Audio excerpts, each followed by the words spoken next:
Hi guys! Welcome back to my channel. So for today's vlog, samahan niyo ako guys kasi meron na naman akong isang movie. Not movie, it's a series na talaga namang i-recommend ko rin sa inyo at bibigyan ko ng reaction. Actually guys, hindi ito Korean series, Pinoy series or Thai. This is a Brazilian series. At alam niyo ba guys na isa sa favorite ko rin tong series na to kasi it's all about apocalypse. Syempre, alam naman natin kung ano ibig sabihin ng apocalypse, diba? Yun yung mga zombie. So, ayan guys, samahan niyo ako. Sabihin ko sa inyo kung ano nga ba pinaka-plot story ng Reality Z. So, ayan guys, ang title niya nga talaga is Reality Z. Alam niyo ba na ang concept niya is parang kagaya sa Big Brother or Pinoy Big Brother dito sa Pilipinas. Pero, ito kasi counterpart niya yon. Tapos sa kanila kasi 'di ba, ang Pinoy Big Brother is meron tayong tinatawag na kuya. Dito naman sa Reality Z, ang tinatawag nila dito is Jesus, yung pinaka-leader nila or sinusunod nila or yung bosses na nagbibigay sa kanila ng mga tasks. So to make it short, yung Reality Z na series, season 1 siya, it's a Brazilian apocalypse zombie series noong 2020 na pinalabas. So bali 10 episodes po siya. Yung first 5 episode, pare-pares yung mga nasa character niya. So, pare-pares silang mga characters. Doon pagdating sa 6 to 10, ibang characters naman siya. Pero, ang pinaka, pa rin ng story, location niya pa rin is doon sa inside na parang tinatawag nilang big house. Yung pinaka, parang Pinoy Big Brother house. So, ano nga ba naging story ng Reality Z? Bali guys, kasi meron din silang tinatawag na parang eviction night.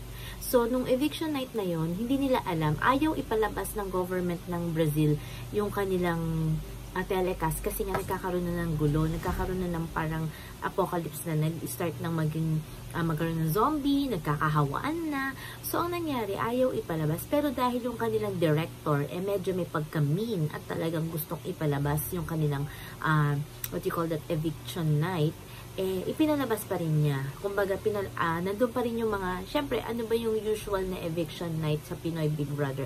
Maraming tao sa labas ng bahay, nag-aantay yung mga fans, yung gano'n. May kanya-kanya kasi silang fans din. Gano'n na gano'n. Tapos, nung nandun na yung mga tao, nandun na yung crowd, inaantay na kung sino yung mai-evict. Nag-start ng magkaroon ng may mga gat. Akala nila parte lang din yun ng parang mga props ng Pinoy nung kanilang big house, pero hindi, nag-start ng mga gat yung mga zombies, so yung mga tao doon nagkakagulo na hanggang sa may isang zombie na nakapasok sa kanilang pinaka technical side kung saan nandun yung production nila. So nakapasok na, so nangagat na rin siya doon. So ay mga nangyari, naghawa-hawa na hanggang yung sa director at saka yung evictee na si Jessica, nakaligtas sila. Pero yung isa ring production na si Anna, naiwan din siya. Si Anna kasi pinakabida dun sa season 1 to 5. So ang nangyari, nakaligtas sila. So, kinabukasan, akala ng mga what do you call that, yung mga housemates na lang itawag natin, yung mga housemates, parte pa rin ng task nila na hindi pa sila ginigising. Yung pala, wala silang kaalam-alam na may nangyayari ng hindi maganda sa outside world. So, ang dami na doon sa kanilang gate, ang dami ng mga zombie, ang dami nang naghahanap ng makakain. So, ang nangyari, antay sila ng antay na may gigising sa kanila, na magpapalit na sila ng akala nila, mga puyat lang yung nasa production. Yung pala, wala ng production staff dahil na nakagat na rin, naging zombie na rin. So, ayun yung pinaka naging story ng episode 1 to episode 5. So, pagdating sa episode 6 to 10, ang naging character nila doon, kasi nawala na sila naging zombie na rin lahat yung mga characters na nasa episode 1 to episode 5. Yung pagdating sa episode 6 to 10, ang naging character nila dito, kung sino yung mismong bumuo nung bahay na yun, nung mansion na yun, kung sino yung gumawa. Kaya, ang nangyari, nakaligtas din sila. So, ang ginawa, sabi ng matanda, yung pinaka-babae doon, nakalimutan ko yung name sinabi niya na, punta tayo dun sa bahay ngayon, sa parang, sabihin na natin bahay ni Kuya. Kasi maraming pagkain doon, alam ko kung paano patakbuhin yun dahil ako mismo ang gumawa. Pero at the end of the story, nakagat din siya dito ni Anna. Si Anna kasi dito naging zombie na, yun yung bida sa episode 1 to 5, diba?